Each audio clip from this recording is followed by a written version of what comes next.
What do you hear? What do you say? We don't call them the big bad Bruins. We just call them the bad Bruins, I guess. Back-to-back games where they get embarrassed. 6-2. Hey now. First against the Ottawa Senators 24 hours ago, and then tonight against our boys, the Montreal Canadiens.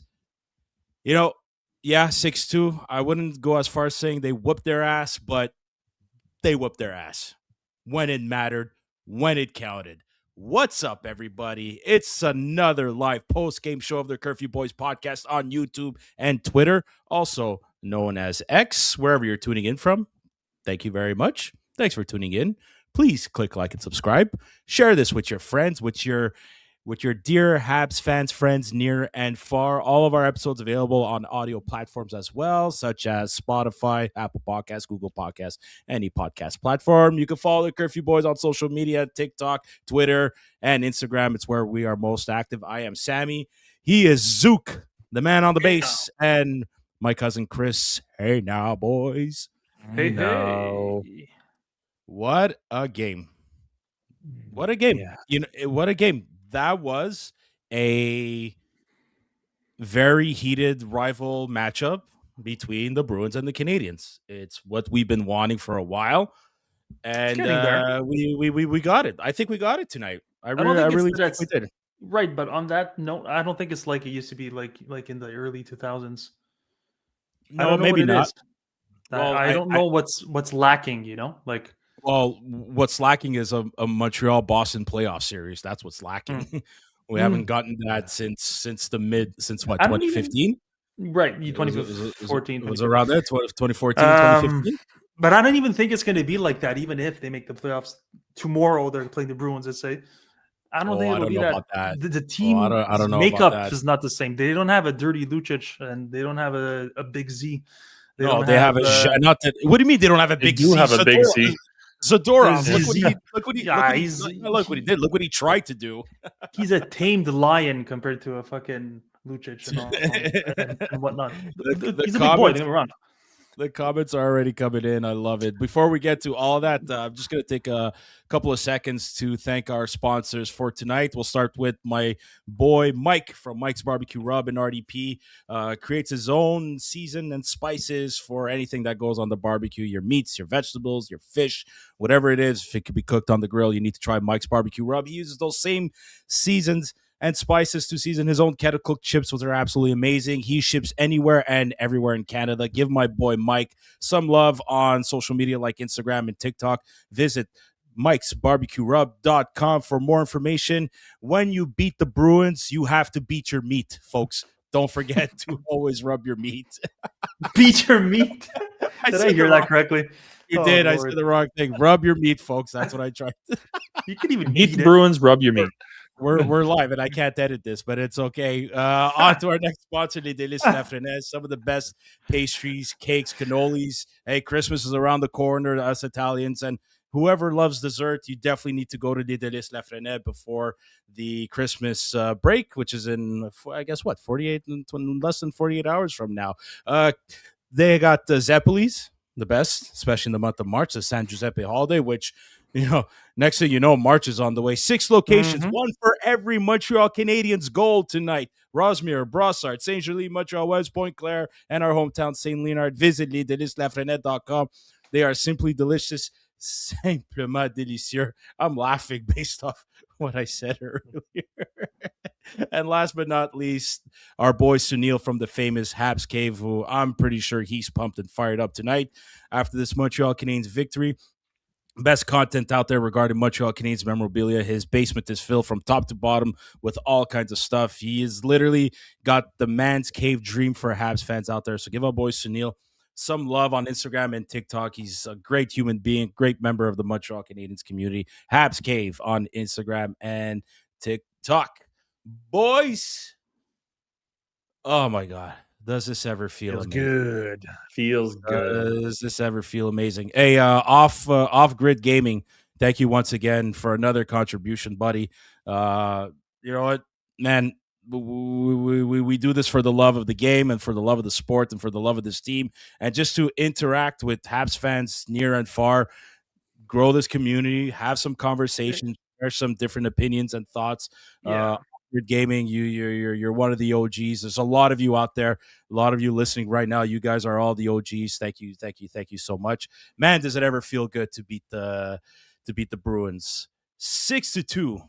That's 2 back-to-back games from the Bruins where they lose 6-2, and off puck drop, Tyler Jeannot drops the gloves against Josh Anderson. I think all of us thought it was going to be maybe a round 2 between Jeannot and Jackeye. Nope. Josh Anderson drops him. And Jeannot really wanted to send a message to his team saying, hey, boys, let's wake the up. We're not going to get embarrassed like we did the other night. Little did he know. And then a couple minutes later, Arbor Jackeye and Nikita Zadorov, those, it's 2 messages right there. We're bringing back the rivalry. And listen, we're fighting for so many things. We're fighting for top 3 spot in our division, playoff spot, fighting for bragging rights, the honor of, being the better team out of in this rivalry, the history of these 2 teams that have been going at it. But guys, we'll get to the details, but I got to mention this kid's name. Guys, Jacob Fowler is the Chris. I know we mentioned in a few episodes. Zook, you're here. We need to hear your thoughts about him too. But guys, he's the next one, man. I'm not even sorry about what I'm saying. I might be not ahead of schedule, but I might be getting ahead of myself. He did not look like a rookie goalie tonight, guys. And believe it or not, Jacob Fowler, this is actual familiar territory. He's played a lot of games at TD Garden with Boston College, the Beanpot tournaments and all those Hockey East Championship games and all that. Like this is familiar territory with him. What a way for Jacob Fowler to play his first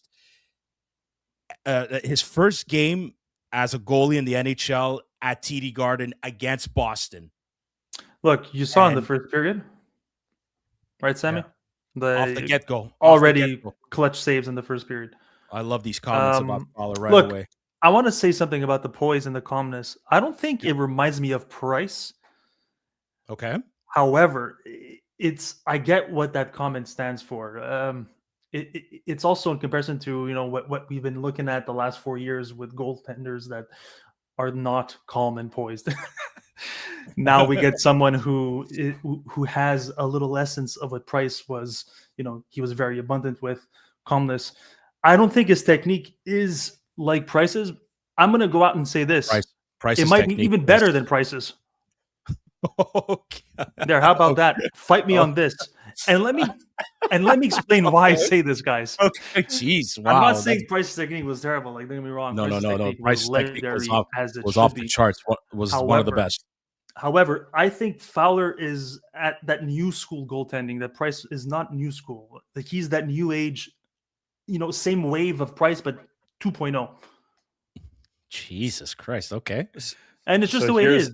Yeah, go for it, Twist. Oh no! Finish the thought, Zook. But I'm ready to fight you like you called for. I'm pretty much finished my thought. I'm just saying it's more like a 2.0 version of what Price built, and it's only normal. We see this with all these rookies who are coming in the league who are already starting to put their footprint in it. It's a young man's league right now, and I think that's what we're starting to see, and we see it in Fowler. So, and I want to just comment on the arguments that we've had before this point about Fowler, about him, about our saying of him staying in Laval and playing a lot of games. I don't think it's necessary. He's, like you said, he doesn't look out of place. He's like a Lane Hudson. Did he have to stay in Laval? No, he came straight up in the NHL. He's still a rookie, and look how well he's playing. He's almost a point per game. Why can't Fowler have this? Well, it's crazy. Sorry, Chris. I know you're gonna get it. You're gonna get into it, but it's just crazy how things change in 2 weeks. It's just crazy. That's just hockey. That's sports in general. But it's just crazy how things can change in 2 weeks. Go, Chris. So this is where I'm ready to fight Zook on his statement. I do think I will meet you at the end point and say Carey Price 2.0, yes. But it ends there, I bro. think no, here's where our opinions differ. Right. I think Carey Price in the history of the NHL was the most technically sound goaltender to ever lace up the skates. Okay. He did not have the same instinct, though. That technicality, I think, sometimes reduced his likelihood of making a sprawling save, maybe a desperation save, as they would say. And I think that you have to combine the two. I really do think that you have to combine the two, and that's where I think Fowler has the edge early on, especially as compared to Carey Price. If he has even 80, 90% of what Carey Price brought technically, and then brings that instinctive, just like reaction save. And I would say that cross ice pass, first period, the save on Pasternak. There was also there were a couple of them. Mark Denis actually did a little analysis of he's moving, but his head is tracking the puck like super well, and then kind of an instinctual save that he doesn't necessarily see. Mm-hmm. That's where I say, oh my God, Fowler is really going to get into the heads of the opposing players. Oh, well, you know what makes me think of that, though? If you look back at his interview at the Combine, and they named a couple of players, and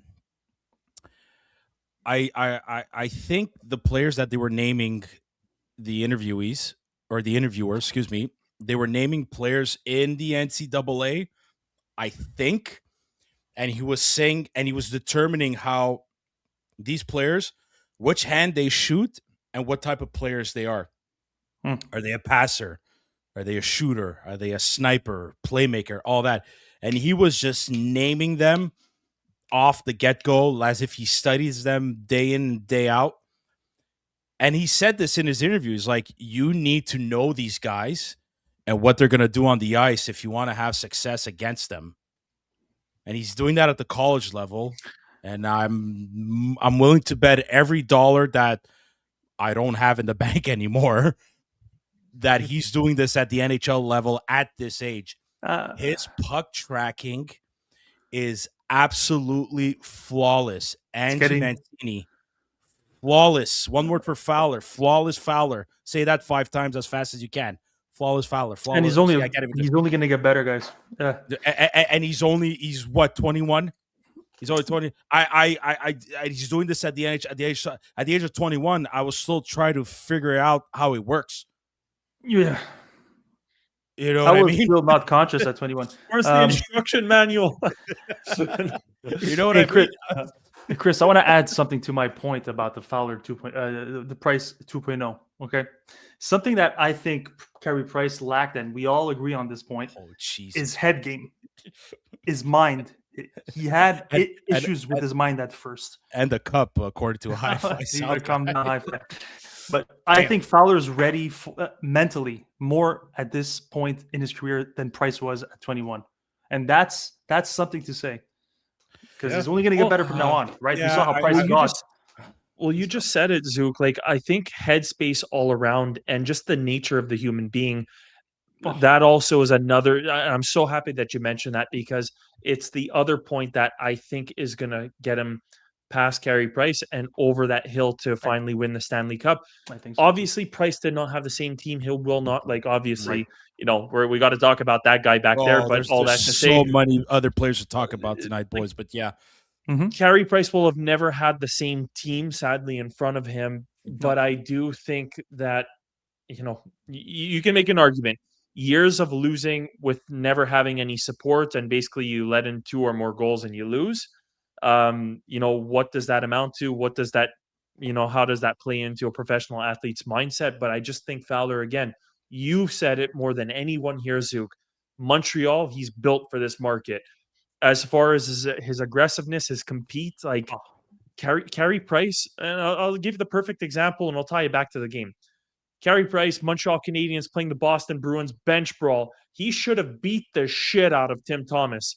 I will say this much: friends. They were friends. They weren't gonna. They were friends, but I'm telling you, Fowler is the type of guy in my books. I think if that ever were to reoccur, Fowler's going to the other end of the ice. He's not the biggest guy, but he's going to give it all he's got. He's pretty beefy. No, guys, it's. I agree. But what do you do from now on? Okay, so that's what I'm gonna say. What are we gonna do with I want to talk about Laval? He's like at Laval right now. Fuck. I want to talk about the game. No, he's at the just I want to talk about the game too, but like there's a huge question mark now for management. They have a good problem on their trade him on their hands. Trade. Look.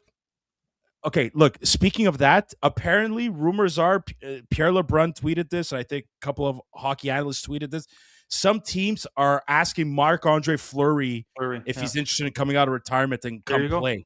You're listening to our podcast. I made that suggestion before Fowler was called up. I said, we should consider calling Marc-Andre Fleury first, and there you go. He's not coming to the Habs, bro. But like, listen, I don't want to get too much into the whole goalie, not controversy, but the discussion again. But like, my goodness, he's getting better game after game. This is his 5th NHL game, and he doesn't look like a rookie. Guys, everybody that's listening, you need to hear this. You need to hear what I'm about to tell all of you. If you've been listening to our previous episode, or maybe the one after, where Chris and I were discussing about Fowler, I'm pretty sure it was the night that Fowler got the shutout. Mm-hmm. What did I mention? What stat did I mention? I said Carey Price's first 2 wins was against who? The Pittsburgh Penguins. Okay. No, it's the Bruins.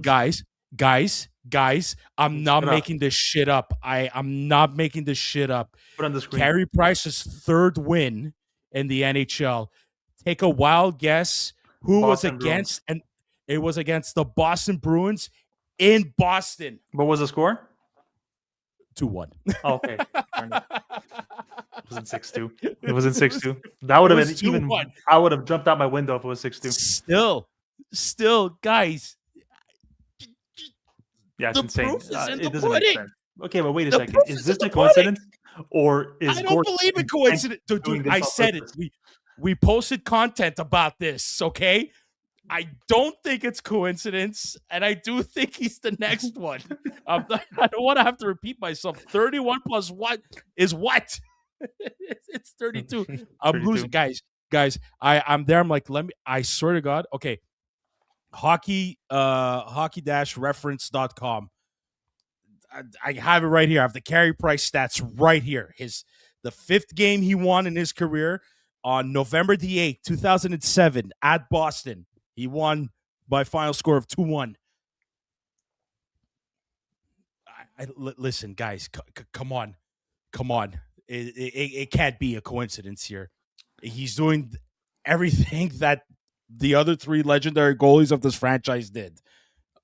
Okay, now I'm really jumping the gun here, but guys, I'm sorry. You cannot not put Fowler in the next game against Tampa or against Florida. I say put him up against who are they playing first? Are they playing the Lightning or are they playing the Panthers when they come back from the Christmas break? They're playing Tampa. Well, look, I mean, either way, Jacob Fowler's from Florida, Tampa, so he's got to get one. He's got to get one of those games. He's got to get at least one of those games in Florida. Yeah, I'd put him against the Florida Panthers just because they're called the Florida Panthers. I don't know. I don't know, man. Why do we have to sign Montembeault? Christ. Well, it's. I said it. I'm like, who cares? Just be patient. No, but this going to be up in a year. But this isn't about hating Montembeault, but I think we knew somehow one way or another was going to come down to this. I think we knew, and I think management knew. Let's get back a 2nd round pick. We traded one recently. Let's get one back. Dude, if Kent Hughes gets that and then some, yeah, I would be happy with just a 2nd round pick. When Kent Hughes gets that Stanley Cup, he's He's going to be the greatest GM after Sam Pollock. But they're making a statue in front of it at the Bell Center. Guys, let's talk about the game here. First period, I thought it was a good hockey period, back and forth. A couple penalties for both sides where a couple of them, I'm like, you know what, man, just let the boys play type of deal. Yeah, they got the 2-1 lead. Last minute goal pisses me off. Those piss me off. Mike Matheson did not have a good first period at all with 2 giveaways. He got better as the game went on. He got better. I was going to say, second period, he tightened up. Yeah, he did. Second period, I thought was a bit uneventful until that goal. And we're going to look at that number 93 right behind Chris. Like, Zook, go ahead. Say the word. There's not many words out there. Jizz. It's just one. There's just one word that describes everyone's sentiment in Montreal. If you go outside in the streets, I'm sure that white snow, it's not white snow anymore. It's white something else. Christ almighty. That, dude, branded rated R. There you go. Send your kids to bed. Explicit lyrics. I'm still curious to know if Jeremy Swayman retrieved this jockstrap from the next stratosphere, because he completely deked the living crap out of him. Off-grid gaming, I love this comment that he said about one of our favorites. How about Slavzilla? Okay. So much for being a bust. Fantastic point. Yeah, okay, bust. I've heard that a few times, but no, he's definitely not a bust. Okay. I think it was Craig Button. I don't know if you guys watched the TSN feed, but he was saying that like Slav right now, and it's very visible, we're experiencing a Slav now that's getting that man size, that man muscle that we were all talking about. He was lacking the last few years, right? Mm-hmm. And it shows when he has the puck. He's heavy on the puck, dude. He skates in, dude, and not many people are hitting him off the puck. He's getting into the spots where he wants to get, and then he does that pass, which opens up, either Lane Hudson or Caulfield or whoever down the line with whatever. And it's just really refreshing to see that he's able to do this. I was not afraid, but like I was pissed that we haven't seen this in the past, but now I get it. He's just really building into his frame, He's growing into his man body, but that pass from that pass from Hudson to Slavkovsky, like he's playing with a whole other level of confidence right now. And what makes me so proud about Slavkovsky right now at this point, December 23rd, is that at the end of last season, and we saw it in the documentary, The Rebuild, where he says, I need to show up as of October, and I not just wake up in December. Slav, but let's be realistic. Slav woke up in the month of December this year, but still started the season on a much better note than he ever has. Yeah. And he was he was still in the plays. He was, what's the word? He was still he was involved, but he was still involved, exactly. But you're seeing Slav start the season probably stronger, another year older, another year of being physically mature. Yeah. And it's definitely showing, especially these last 10 games, he's got to have at least 9-10 points. Yeah. The kid, but like, isn't it funny how when he's on a line with Kapanen and Demidov, he's actually their best player, and kind of look how, maybe not tonight, but look on the general, how Suzuki and Caulfield kind of miss Slav a little bit. Right. And believe me when I say this, they woke up at the right time tonight. Them two, they started the game like, geez, it looked like they were a step behind, mental errors, maybe not having confidence tonight compared to what they've been doing since we've seen them play together. Like the 2-on-1, this is the first time we see them mess up a 2-on-1. We've never seen that happen from Suzuki and Caulfield, and it's fine. it's gonna happen where you're gonna have your nights off. Mm-hmm. That Caulfield goal though was nasty too. That was nasty. He had all the time in the world. He's like, I think that's when he's like, I got this, boys. Who else had a fantastic game? Hobson. So New York Islanders fans.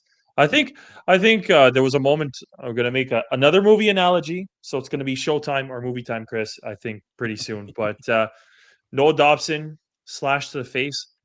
Oh, yeah. There's so many things that have to be addressed. Bruins coaching decisions were really bad, in my opinion. Then they got that penalty, and that pretty much opened up the floodgates. But when I say movie quote, it was like the dodgeball quote where he's like, nobody makes me bleed my own blood. And he's standing there in the corner. He's like, 4 minutes. Calm down. That was the best. No, it's true. Proceeds to go get another 2 assists. Like, damn. What did he get tonight? Keep going. 3 assists. 3 assists. He got 3 assists. 3 assists for Hudson, 3 assists for Dobson. There you go. Fantastic. Even Lane Hudson too, man. He's on a whole other level. And HNL, baby. Whole nother level. Yeah, Dobson 3 assists. Lane Hudson 3 assists at a +4. Yeah, because Dobson got 2 points on a power play, so that doesn't count. Yeah, I didn't like the fact that Arbor Jacka only played 7 minutes and 42 seconds. Yeah, dude, I was just about to say, what the fuck? What happened? Struble was 10 minutes for a little while there. Yeah, Struble 10 minutes and 44 seconds. You know what, though? That number is a little more exaggerated because of all the power plays in the third period. You know what? That's a fair point, Zook. Actually, that's actually a very, very good point. Maybe without those, it might have been at the 12 to 13, 14 minute mark. And then plus his penalty, his 5 minute major. I'm trying to see on Twitter right now if there's any news going on or something. If there's any word of, I don't know if they said it. Well, there's actually Texier too. I didn't see the hit. So I didn't see the hit. I was in the bathroom. I jump on that. On the whole, the Boston Bruins, man, every single freaking time, and we had this comment earlier on in the chat from the folks who are listening into us. I apologize that I can't give credit on the spot, but all this to say is, I think it was Elias actually, but every single time, hooking, little jabs, little grabbing. I don't know how many times they grabbed the Montreal Canadiens sticks and just took it out of their hands.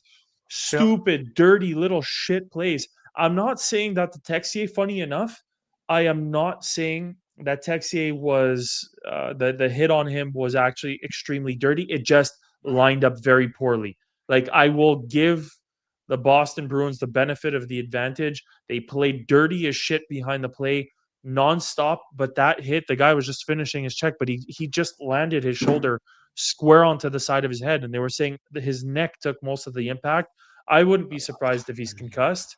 It just sucked for us, but I mean, there's nothing really that you can do. That's all we needed, right? Already now that Jake Evans is on the IR, now this, I think God, this break is gonna, it's gonna help them out a bit. We're gonna come thank God there's the break, but also thank God we traded for Phillip Danault, who made his Habs debut again tonight. I had a nice game. I thought he was okay. It was like you said, Sam. It was a simple game that he was playing.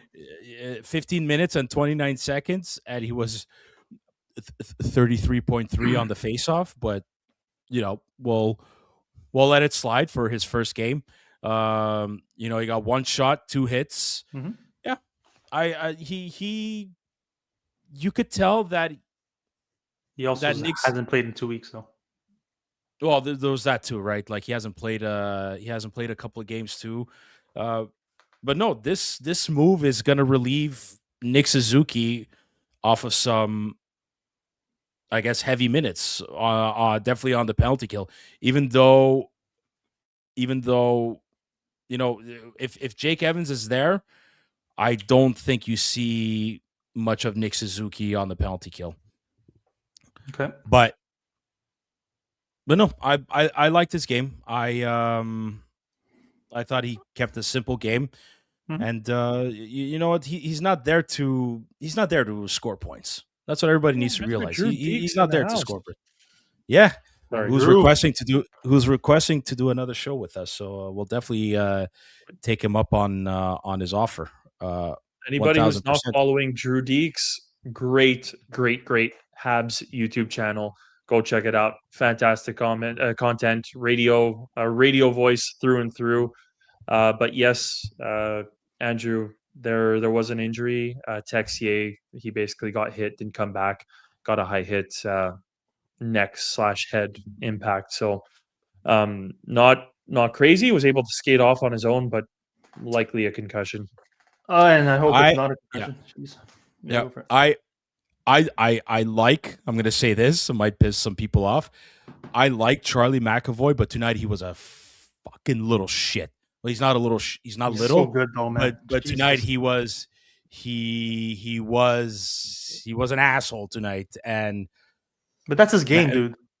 Yeah, and I get it. I understand that. I understand that's his game. Like, if I were to take, if I were to look at Charlie McAvoy as a just straight up hockey fan, I actually like the guy, and I think any of us would take him on our team. But yeah, Drew said it best. McAvoy was mad at the world tonight. It's funny how Boston seems to attract those character players like that. Jesus, it's disgusting. I think it's a mandate when you put on that jersey. It's crazy. I guess so. Try to injure. It's like Philly. Like if John Tavares was a Boston Bruin, I think he'd be dirty. You know what I mean? I really I don't know. I'm just. That's a great one. Who else had a great game? On the Canadiens, we mentioned Suzuki too. Kapanen, just another silent. Kapanen was just another solid. Okay. I want to go back to Demidov because like the first line, they had a very rough going up until the third period. Let's call a spade a spade. All that to say is they were not playing well. We were kind of criticizing them. Maybe it's like this is not their best game. Of course, every single one of those guys ends up scoring. But Demidov, for a very physical game, like you guys are talking about, Boston Bruins like to take runs and this and that. I was expecting Demidov to maybe be a little bit out of the picture and not have as much of a contribution. It was a very reassuring sign that he had as much of an impact and he had as much of a say and he was as visible as he was. And I think it's not the spectacular goal. Marty, feel free to put him into the shootout anytime you want. Yes, please. But it's not the spectacular goal. It was just he was present. There you go, Angie. He was present. He played well. He was making good plays. He didn't look intimidated. And that is such like Lane Hudson. I think that's the big thing. Even though Lane Hudson takes the occasional hit because guys have to run him from halfway across the ice to even lay body on him. But all that to say is those two guys do not shy away from the physical game. Maybe Demidov still has some growing to do and some filling out to do, evidently. But I'm just happy that he was not non-apparent. To Chris's point, I've noticed Demidov, especially this game. Sorry, Sammy. Go. Yes, what Chris, I know what you mean by this, but like tonight, he specifically won more board battles. I found he would be coming out of the play with the puck and then pass it to someone else more than in the past, which I love seeing this. Great progression with the kid. Chris, what did we say on the post-game show against the Penguins 2 nights ago about Demidov and winning the physical battles? It's going to happen. It's going to happen. That's his next step. But on Tuesday, was it Tuesday night? No, what are we? On Sunday night. Was it Sunday night? Yes, it was Sunday night. Mm-hmm. We like that game, he looked like physically he wasn't able to handle himself for reasons XYZ that we'll never know. But then we also said that, but then come another game, he's going to be able to hold off guys Kramer style, like one hand. Like, that is such a great analogy. It's literally perfect. He's going to hold off guys fighting up one hand, and he's playing hockey, and he's able to control the puck with the other, which is pretty much what he did tonight. And he's going to get it. Guys, a legit question here. The more I watch Oliver Kapanen play, I got to ask this question. Could it be the solution for that second line center is internal? Zook, we talked about this, I think, last night in one of our group chats. And you said something about it's either him or Hage. Mm-hmm. Remember? Yep. Said something along those lines. And you were listening to what Craig Button had to say about Michael Hage. Do you think, though, I'm going to say this. Let's say, now he's he's second line center, Kapanen? Well, he's the second line center of this team. Let's say Hage comes in and he's putting up the points. Who's going to... Is Kapanen going down to the third? Is Hage going to go wing? Because Hage could also be a wing, right? I think Hage could be a winger too, but like he's playing, but he's playing center, and he's playing center at the World Juniors. So but this is a legit. But guys, okay. But before you get to what Greg Button had to say about Michael Hage, I was listening to TSN 690 last night. Pierre Maguire was saying, he's like, guys, he's like, the way I was praising Lane Hudson before he became a Montreal Canadiens, I was saying he's a real deal. The way I've been praising Jacob Fowler before he came to the Montreal Canadiens, I've been saying he's the real deal. And Pierre Maguire goes, I don't mean to misquote, but he said something along the lines like, guys, Michael Hage is the real deal. Mm-hmm. And he's been praising, like Pierre Maguire says, the scouting, the scouting staff, the amateur scouting staff have done a tremendous job drafting those three and then some. There's still Zorowski. There's still Bryce Pickford, who's signed an entry-level contract today, but it starts next season. Oh, it's next season. Okay. And he's an 81st, I think it was an 81st pick, 80-something pick.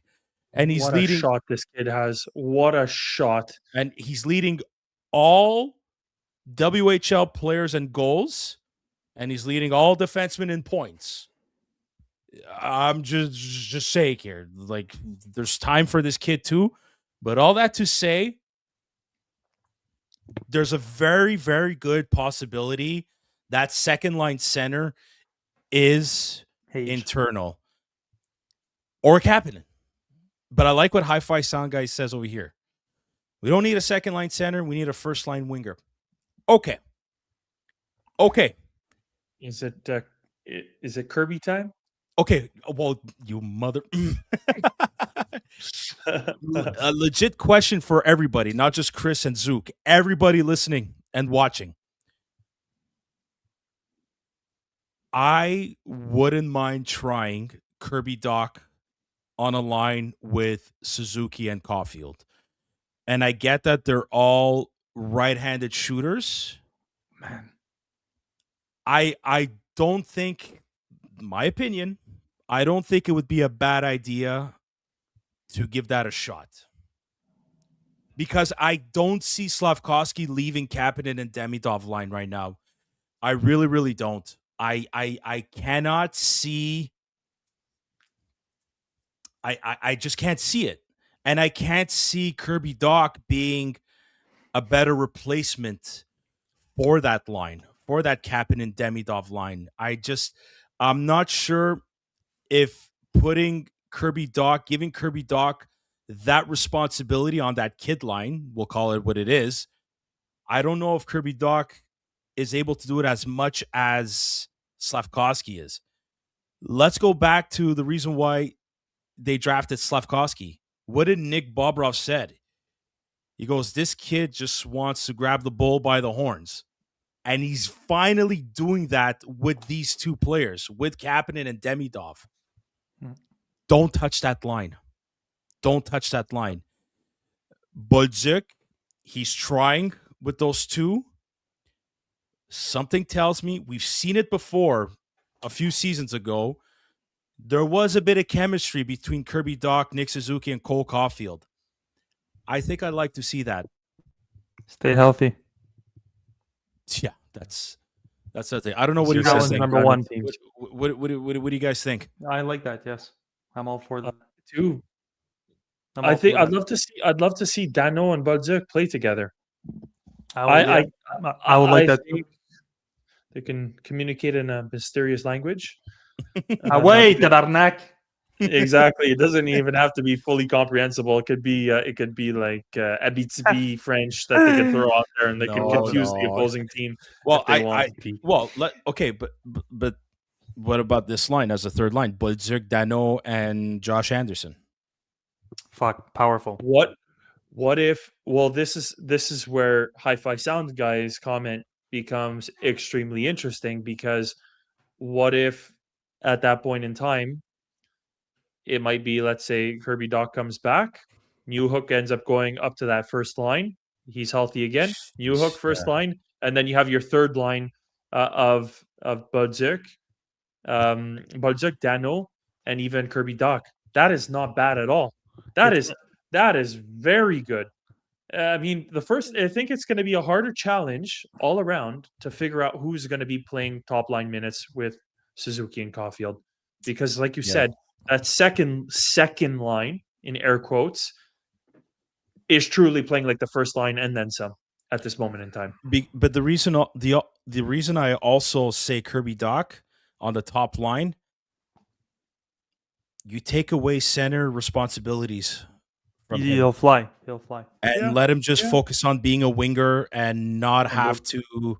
He goes to the net. That line doesn't go to. Yeah, but I like what Hi-Fi said too. Need a bigger guy to play with Suzuki and Cole. And look, Kirby Dach is a big kid. Yeah, we could be worried or concerned about his frailty, for lack of a better word. Rightfully so. The poor kid. He's injury prone, but. This opens up another can of worms. I still believe another trade is coming, guys. We have too many. Florian, I don't know. Fourth line. I don't see Florian being. I see him being an energy guy on a bottom six role. I don't see Florian being a top line guy. For now, anything can happen. But going back to what I said before, something's got to happen, because we're going to have too many guys. We're going to have... That's a good problem to have, though. I'd rather have this issue. We haven't even scratched the surface of that. For real. You know that photo of like the dad holding the kid in the pool and the other kid who's struggling to swim, like, and then there's the guy who's drowned at the bottom. That's Patrick Laine, like completely. Like, what's going to happen when Reinbacher is going to be coming up in the team? What's going to happen when this guy comes back? Laine, yeah, him too. Well, he's going to get traded. It's a great problem that we have on our hands. It is. Yeah, we do. It is. Look, I see Owen Beck going back to. I love this game. Fuck, that's another kid too. His games have been picking up. Yeah, his game has been picking up. Hey, listen, we got to be happy for Sammy Blais. Hey, Sam boy. Gets called up. I only like him because he has your name. If not. Oh, that's so sweet of you. Kidding. No, a goal and assist in 2 games. Look, he had a. You know what I mean? Like, if you send him to Laval, he's got to clear waivers. He's going to get claimed again. No, but if you all remember, in the preseason games, he was one of the best players. He had something to prove. He was skating. He was playing. He was hitting. I liked him, man. He's something. He's a. You know what I mean? Grit. He's grit that we don't have. I actually agree. But what's going to happen with him? What's going to happen with Veleno? What's going to happen? Yeah. with Texier. Well, Veleno has just a year. He's done. He's done. I understand that, but until now and then, you know what I mean? I'd rather keep Texier than Veleno. That plays or goes? Sorry? That's going to be staying and playing or going to be going? Plays. Okay. Okay. Like Veleno gone. But Veleno, you got to appreciate his effort. I really think he's doing. I agree. A perfect fourth line role that he's doing. Can you do a one-handed deke? No, sorry. Bye. I'm kidding. Gone. No. Shots fired. I'm kidding. There's something. It's a good problem. There's something that needs to be done. I'm telling you, boys, gut feeling. Ant is cooking. I think he is cooking. I don't know. Hey, Big Pizza Pie. It's been a while. How are you? He's cooking pizza. Oh. Speaking of pizza, did you bring the Phillip Danault pizzas with you? Oh man! I want to touch bases on Demidov one more time. And thank God Marty put him on the 5-on-3, the power play. Jesus Christ! Oh my God. Go, Chris. Go. You need. Well, no, but why Baldzerk? Like, okay, look, he got his goal. I'm happy that in the third period he was, rewarded with a goal. But you're not going to convince anybody in this city and likely this country, and soon it's just going to spread to like international gossip and manners. Why the hell is anybody other than Ivan Demidov on that first line? Like Demidov and Hudson, and then you pick the rest of the guys. That should be your first decision every single time. Those are your two best. They should be on. End of questions. Put whoever else you want. If it's Suzuki and Caulfield thereafter and Slav, perfectly fine. If you want to replace Slav with Baldzerk, even though Slav is playing a monstrous game, so be it. I can live with it. But what I cannot live without is having such a creative guy. And I understand one other thing. People might start coming after me with these statements because Demidov has been getting irresponsible penalties. He's been like hacking away when he's been making some bad passes. But I still stand by he brings it's a net positive, but it's not even it's not even remotely close in terms of net positive. He brings so much creativity. He moves the guys around on the opposing team, unlike any other player that we have on this team, Lane Hudson included. So he has to be a staple, no matter what. Even if he's having a shit game, he has to be on that first wave of the power play every single time. He goes on for the 5-on-3, boom, boom, 2 goals. 5-on-3, fine. But how many 5-on-3s did we screw up already this season? Mm-hmm. End of the case. But it counted when it had to, right? It accounted this game when it had to, and the thing is, I think that timeout that Marty took, I think he woke himself up and was like, okay, no, I need to put this kid on the 5-on-3. And Lane Hudson wasn't even there. There was no adoption. Yeah. And it worked. And I'm not saying take Lane Hudson out of the first wave on a 5-on-3, but as soon as he put in Demidov, it worked. I know, but I think that the fact that he put Dobson instead of Hudson for this game, it's because of the physical makeup of the Bruins team. Had it been a different team, perhaps he would have kept Hudson on it. I think in a shot too, though. The Dobson shot too. Yeah, you're right. Yeah. He does have a shot too, but Hudson too is fuck. We're gonna. I hope he starts shooting a lot more. You know, he is shooting. He is shooting a little bit more. He is a little more, yeah. But he is shooting a bit more. Actually, he totally is shooting a bit more. Fuck. Okay.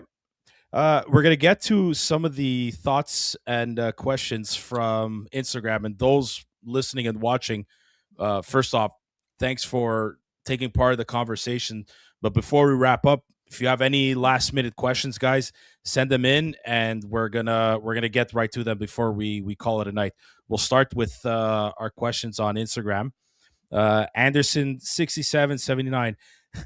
MSL treatment of Demidov, 1 goal and 1 assist last game, removed from power play 1 for no reason, consistently limited time on ice. Fair, but again, given a chance when it counted the most, and we got the results. So I agree with some of that. I really do. I agree with Chris with some of the things you said. I think Marty needs to just trust this kid a bit more. Part of me thinks he still wants to protect him a little bit. Marty still wants to protect Demidov because he's a rookie, but maybe let it go, man. The kid's too talented. He's way, way, way too talented to be protected in a sense. I think like last season, once he saw that Lane Hudson could be trusted because he's got all the talent in the world, he let him play. That's when the floodgates opened. Our boy Verthurzen.B. Merry Christmas, guys. What are the takeaways that the Habs should apply from tonight's game and should apply for the rest of their road trip games? Who wants to take this one? Jacob Fowler is already 50% of the solution and halfway to getting you a win. No offense to Dobesh. I think, again, they just have to continue to be responsible defensively. I think in the past few games, like they've actually done a pretty darn good job in limiting chances, cutting plays in their defensive zone, keeping guys to the perimeter. And they did it against bigger veteran teams. So I'd say more of that, more stellar play from Jacob Fowler. And honestly, offensively, you're going to say, oh, well, we have to do this on the power play, whatever. But it seems as though every single game that we're doing a post game, it's either Suzuki, Caulfield, Slavkovsky, Demidov, Kapanen. One of those 5 guys has scored a goal. Like the big guns are firing, just let them continue firing. That's the magic recipe in my books. Yeah, I agree. I like that.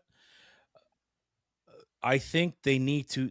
Lately they've been starting games like straight on the gas pedal, and they can't get too discouraged. One thing is they can't give up a goal right away after they score. That's one, and two, if that does happen, they can't. They can't get discouraged that easily. That's my set, especially on the road. Like if you're able to grab those early leads on the road, like theoretically you should have a good game, but you can't give up a goal right after you score. And the one thing that I hate and that Zook hates and the rest of us hate, can't give up those goals within the final minutes, especially for you can't give up when you're on the road. Right. When the other team has last change and all that, you don't want them going to the next period with some kind of momentum. You don't want to do that. Angie Mancini, she this is more of sharing her thoughts here. What patience from the Habs letting the Bruins take stupid penalties and capitalizing. Yep, 1,000%. Those 5-on-3s was that's exactly what kind of killed the Bruins. Even though the Canadiens were 2 for 7 on the power play, still 28.6%.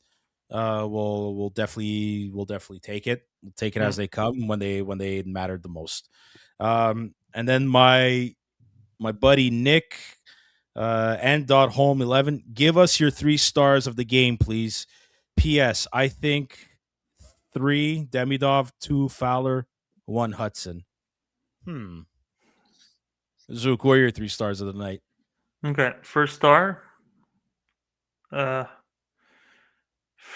Fuck me. First star, I'm gonna put Slav. Second star, Fowler. Third star, Dobson. Oh, okay. Go, Chris. This is a hard one. I would say it's between 4 guys. Yeah. It's super important. Like even 5 guys, because you let's have this argument. Let's not just list it. Slav had a great game. Demidov got you the goal that brought life back. Hudson had 3 points. Dobson had 3 points, and Jacob Fowler had a super important game. There's an argument to be made as to who was most important. I would probably say Slav's goal was unimportant. He was stacking on the points by the end of the game. Dobson was probably more important. I would put Demidov, Dobson, and Fowler as my top 3 stars, because if Fowler didn't backstop the Canadiens in the first period, there's no game to be played there, and there's no momentum. If Demidov hadn't scored that goal, that's your kickstart to come back in the game. And if Dobson, who again, nobody makes me bleed my own blood, goes on to actually play a huge part on those power plays to push the Canadiens ahead, those are your 3 stars. Fair enough. Oh my God. I don't know who to pick as a third star, but I originally was thinking Lane Hudson as the third star, but the Demidov points that you bring up, Chris, yeah, 1,000%. But I think I'm gonna stick with Lane Hudson on this one. Honorable mention is definitely Ivan Demidov, 1,000%. Second star Dobson, third star Jacob Fowler. Just because, again, rookie goalie, he held the fort from start to finish. 26 saves on 28 shots. Couldn't ask for a better debut in Boston after the career, the college career that he's had in the Boston area. Yeah, that's pretty much it. That's pretty much it. I'm gonna take this opportunity, guys, and obviously Chris and Zook chime in whenever you can. But we're heading into the Christmas break. It's gonna be Christmas in 23 hours and 9 minutes. Folks, literally take this time to be with the people you love the most. If you can't, send them a message, wish them a Merry Christmas. If you don't celebrate Christmas, whatever holidays you celebrate, just enjoy the time with your loved ones, the people that matter the most. To those that work during Christmas, your public servants, your firefighters, your cops, your paramedics, members of the military, your doctors, your nurses, your hospital staff. Anybody out there, if you're a truck driver on the road, if you work at any local shops that are open, whatever it is, whatever you're doing, keep grinding it out. Don't stop. Don't quit. Never quit. It's going to be a much needed time off, even for us too. I think these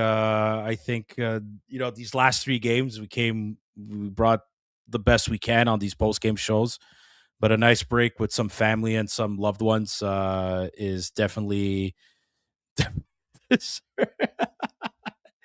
Listen, Robert. Rob. Listen. You and I both know that's exactly what's going to happen. Okay, and Chris could vouch for me. Zook, you too. You know me for as long as you've known me. You guys know this is exactly what's going to happen. I'm going to eat too many cannolis. I'm going to eat too many sweets. I'm going to eat just too much food in general. We're going to get some interesting sound recordings sent. No matter. Listen. Inside joke, folks. Inside jokes. No, look. At the end of it all, everybody enjoy this time. This is the most wonderful time of the year. Don't forget the World Juniors are starting, so let's root for our boys, Canada and Michael Hage. Let's go get that gold medal. I know I'm going to pick up an order at Lafreniere tomorrow. Attaboy. Way to support. Way to support there, Rob. So to everybody out there, before we finish, Merry Christmas. Happy Hanukkah, Happy Kwanzaa. It's still the 23rd of December. It's a Festivus for the rest of us. Don't forget that as well, huh? Speaking of a Seinfeld reference earlier. Yeah, Hi-Fi Sound Guy, Merry Christmas, boys. Enjoy some time off. Best Habs podcast of 2025. You are such a sweetheart, Hi-Fi Sound Guy. I know that's not your name. Maybe one day we'll we'll figure out your real name. But to everybody that that joined live, either on YouTube or on Twitter, thank you so much, all of you. You guys know who you are, even if you've been with us tonight or previous nights. I don't know why, Chris, you're laughing. What's going on? We're live. You better say something. Come on. Yeah. Come on. No, look. The Festivus led to another thing, which led to an inside joke, to another inside joke. But I'm about to go from laughter to hyper seriousness. I'll start with maybe a little bit of a transition plan and say to all the fans that have been listening to us in 2025, honestly, you've made this year and all of our podcasts that much more, our recordings that much more special. It's so much more fun to bring you guys in. So love the participation that we've seen, especially more recently with these wins. Everything is getting more excited. Yes. More to come in 2026. But as Sammy was saying, as we're stepping into this holiday period, don't mean to go dark on the matter, but it's also some of the loneliest. It can be a very lonely time for other people, and hell, even if we can be there for anybody who's feeling a little bit lonely, by all means, reach out. We're happy to be there. You're not alone. There's always somebody there that's ready to listen and ready to help. So it's not always easy, and where you can lay a hand and lend a hand, and help, please do so. I think it's not said enough. It's our duty to do good just because we can. So please do so. It's the time of the year to do so, if ever there was one. So just keep that in the back of your mind. We're very lucky to be doing what we're doing. We're here celebrating a Montreal Canadiens victory. Most of us, I can say, we have food on our plates 3 times a day. So where we can help, again, not to be too repetitive, but let's do so. Zook, amen. Pour your bleu, blanc, rouge heart out there for everybody. No, there's really not much to say. You guys said it all, but yes, I'm going to just reiterate. Thank you to all our listeners. It's sometimes I find myself daydreaming during the day here because I work from home and I get moments of of boringness, and I'm like, if I think about like where we started with this podcast, where it was, we were basically just 4 or 5 people talking to each other when the world was doing nothing about the Canadiens. Right, but like where it went year after year, and we see the numbers and the fans and whatnot. It's really beautiful thing to see, and I'm really glad to be part of it. And it's nothing without the community that we're in here. So let's keep it up. The team is going to be better. It's going to be better for sure for the next long time, especially the way Kent is building this team. So I'm looking forward to it, boys. Still not done. Still so much to look forward to and to hope and to see, and just around the surface. Yeah. Big thank you to our sponsors once again, Les Délices Lafrenière, Habs Cave, and Mike's Barbecue Rub. We wish them all a Merry Christmas, to them and to their family and their loved ones as well. Thank you so much, all of you. Once again, if you liked what you see and what you hear, please click like and subscribe. It is absolutely free. Share this with your friends near and far. It's the one way we could feel the love and grow this Montreal Canadiens community. Episodes available audio format on Apple Podcasts, Spotify, Google Podcasts, and any podcast platform. Follow the Curfew Boys on social media as well. We're on TikTok. We are on Twitter. We are on Instagram. Very active on those 3 social media platforms. If you want to send us a message, if you want to have a discussion about anything hockey or about life in general, please do not hesitate. Gentlemen, thank you so much for doing this. I wish you all a Merry Christmas, Happy Festivus, whatever holiday you celebrate out there. Celebrate it with your loved ones. And we're going to be back next weekend when the Canadiens face the Tampa Bay Lightning and then the Florida Panthers. Merry Christmas. Enjoy. Until then. Bye now. Bye now. Merry Christmas. Good night.